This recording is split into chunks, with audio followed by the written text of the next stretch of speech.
discussing the pioneers and how they decided to travel west and how the journey west, how it went, what they needed to pack, and everything. So let's go to 94 and we'll kind of read a little story about traveling west. So this is a fiction story. I mean, it's not like exactly real, but it kind of gives you an idea of what it was like for those who traveled west.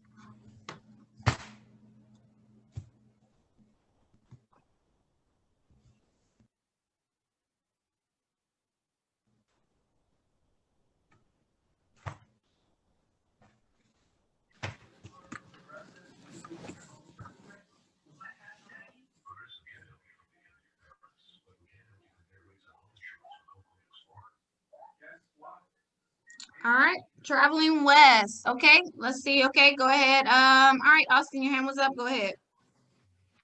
Hello, my name is James, and this is my sister Anna. We are on our way west on the wagon train. We feel excited about this new adventure, but a little sad to saying goodbye to our friends was hard. Bumpety bump. The wagon rolled, and soon we could no longer see our friends who stayed behind. We are so glad our friends Samuel and Matthew Martha. are Martha Mm-hmm. are going west too. In fact, they are in the wagon train right now, front of us. Good. So this is told, the story is told from James and his sister Anna, and they are in a wagon train going west. And so they are super excited about it. So the covered wagons were sometimes called prairie schooners, which, because wagon trains, if you look at, that's what a wagon train looks like. Did everybody know that's what it looks like? Yes. Yeah, okay. So that's what they traveled in, okay? All right, so let's look at 95. All right, Cullen, I'll tell you when to stop. Well, you probably, yeah, just go ahead and read the whole thing. Go ahead. Okay. Creakety creak, the wagon wheels roll over stones and through forests. Each day, the wagon master leads as far as he can. On rainy days, it's hard to get very far. Our wagon wheels sink in mud easily. On those days, we have to make camp until the ground is dry. Days have passed, day by day. We moved farther west, day by day. The land changed, the forest was gone. Instead, there were all kinds of flowers, bushes, and trees that we have never seen before. More days have passed. At last, our wagons rolled onto the prairie, and now there were hardly any trees. All we could see was tall prairie grass waving in the breeze. Sometimes in the morning, the wagon master sends my father and other men on horseback to hunt meat.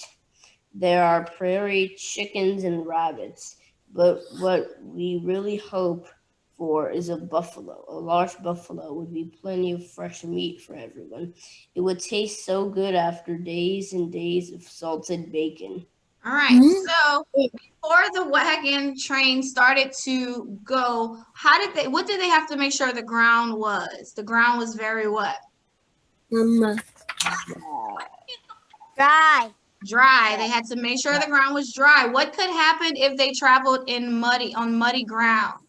It would get stuck. The wagon would get stuck, and that's something they didn't want, was for the wagon to get stuck, right? So they would start to travel, and then they started traveling through the prairies, which is like open land, because in the West, you have a lot of open land, a lot of prairies. And so what are some things they would hunt? And whenever they got in the open prairies, what would they hunt for? You can just say Meat. Buffalo. buffalo, rabbits, and chickens. prairie chickens, right? So what would you prefer, the buffalo or the prairie chicken? Buffalo. Buffalo, because you would get a lot more meat from a buffalo as well. And so, as they traveled, they also would pass by the Rocky Mountains. I'm not sure if you remember, we did talk about that in first grade, but the Rocky Mountains is a huge mountain range from New Mexico to Canada. And so that's a mountain range they would pass through when traveling west. Okay. All right, let's go to 96. That was a long. Go ahead, Chaz. Buffalo. Okay. Do you think we'll see an Indian? We asked. 96. You're on 97. Oh, I was getting it. You should have seen Anna's eyes the first time she saw a buffalo. From nose to tail, a full-grown buffalo can be over 10 feet long. The wagon man told us that a buffalo weighs about 1,000 pounds. Buffalo have a pair of horns like cows, but they are brownish. Their brownish hair is long and coarse or rough. Anna and Martha giggled. The buffaloes have beards. The other children laughed too.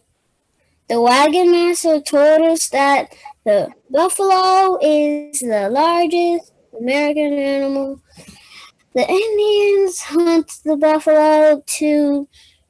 They eat the meat and use the buffalo skin to make clothes and tents. Good. Okay, so they really wanted to catch a buffalo. Like they said, it was a lot of meat. They're huge. It's the largest American animal. And so buffalo meat is like, it was one of the most important meats at that time. You could still eat it if you want to. Has anybody had buffalo meat before? Chicken meat. No. No.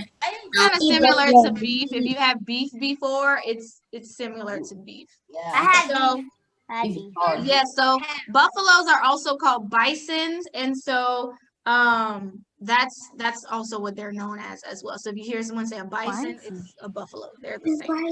All right, and so so that's really what they wanted to catch was a buffalo, and so let me kind of show you what like they look like.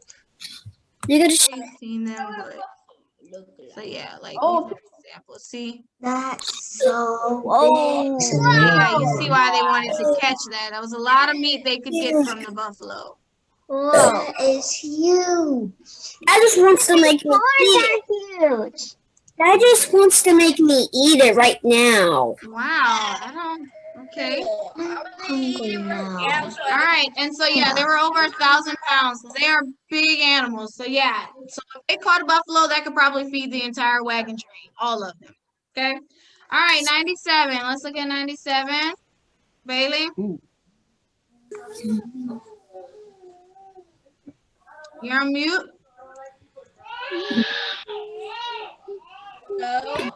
Do you think we'll see an Indian?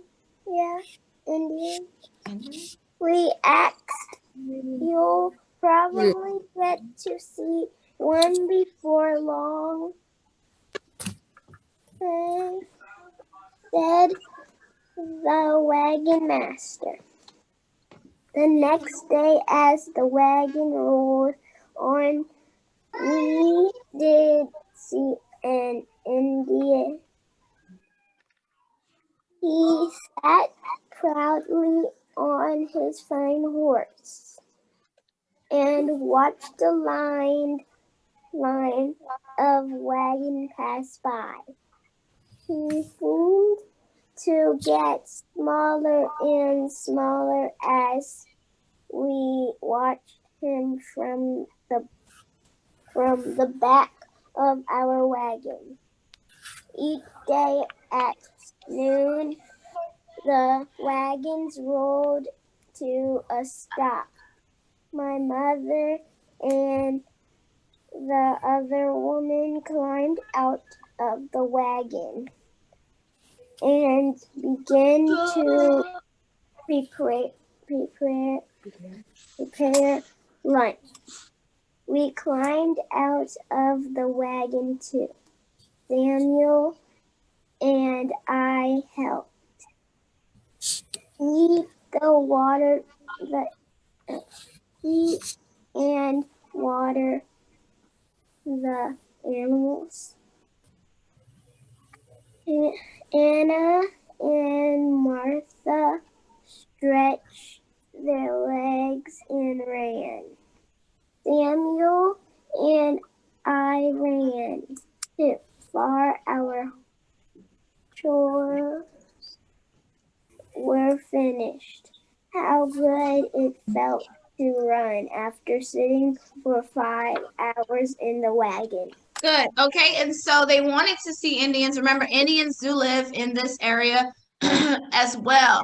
And so they wanted to see an Indian, which I'm sure they did run across the Indians as well while they were, traveling through the West. Okay. All right. So let's go to 98. Oh, All right, Cadence. What?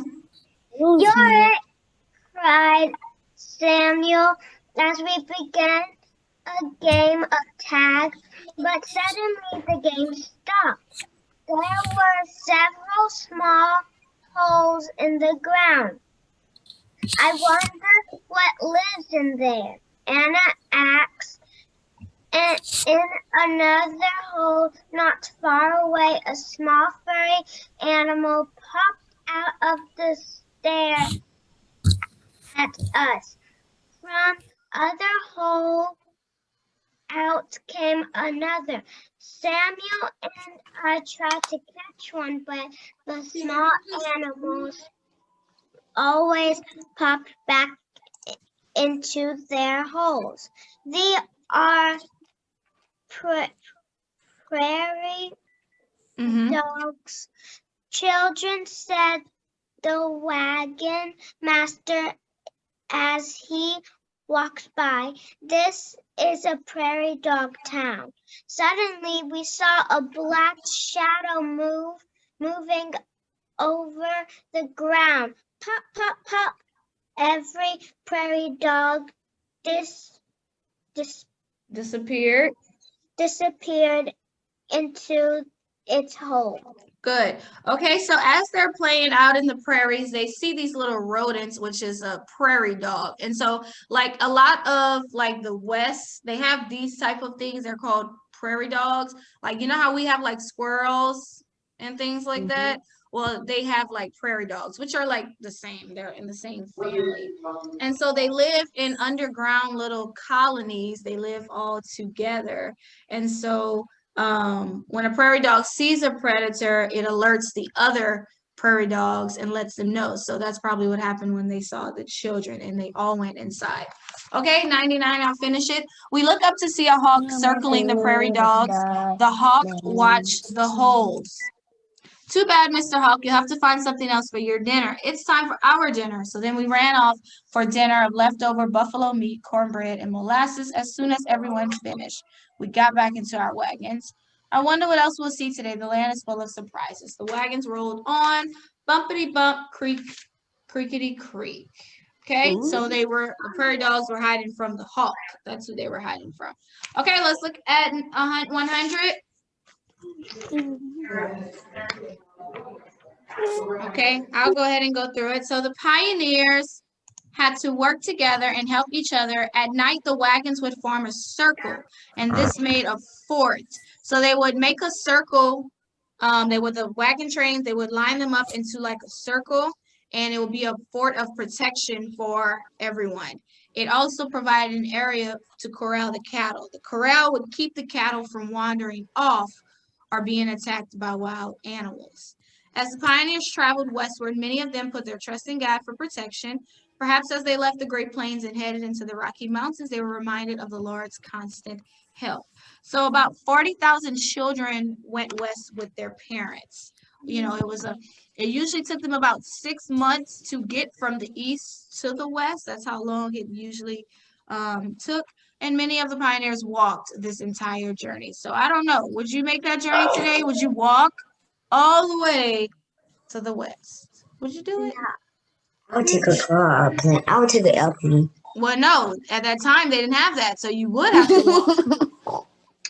I would do Yeah. a wagon train. Yeah, so that was, that was the journey west. And so the rest of the pages are just different songs that they sung, like Skip to My Lou. I'm sure you've heard that song before. Paw Paw Patch and stuff. Maybe tomorrow we'll listen to those. Okay, all right. So that's our social studies lesson this week, traveling west and what the journey was like as they traveled to the west. All right, let's move on to math. Yeah, so you need a little sleep paper today. I got a bunch. And then I'm